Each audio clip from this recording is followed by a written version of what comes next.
Hello retro gamers, thanks for joining me today. We're going to be looking at Bungie's 1994 first-person shooter Marathon.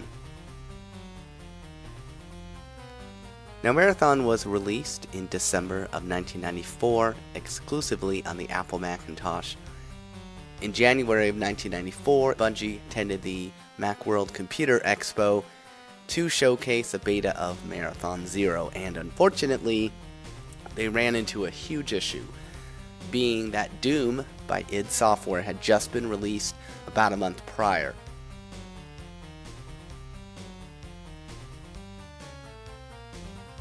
So before they could even show a working version of Marathon, it was already out of date. The Doom engine was much superior to the one that Bungie had created for Marathon, so what they did is they spent the rest of 1994 and they completely retooled the game. They rewrote the game engine from the ground up, they redid the graphics, they changed the entire tone of the game. So again, when it was released in December of 94, it was a massive hit. It had a number of game engine enhancements and gameplay features that other games did not have and wouldn't have until the following year.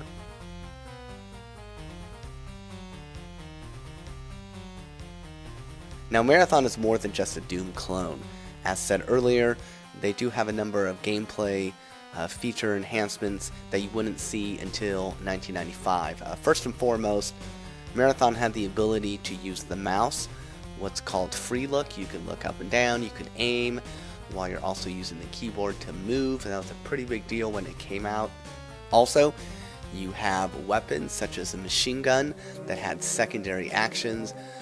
You could throw grenades at your enemies as well as shoot the bullets. Dual wielding weapons is also a feature that Marathon had, and again, many first-person shooters today, these seem to be standard, but again, this is back in 1994, and so it's a pretty big deal to have some of this stuff.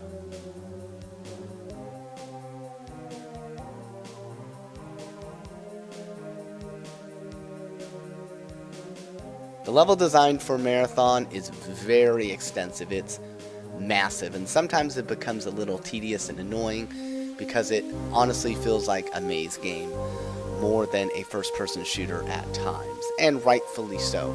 Bungie wanted to create something different, and so they really expanded on the level design, how much you had to think to figure out where you were going, more so than most of the other games of this era. And again, it's kind of a love-hate. You love the fact that the levels are so large and intricate and you have to think about it, but you also hate the fact that you have to overly think and you often will get lost and you're going to be using your map a lot more than you think you should.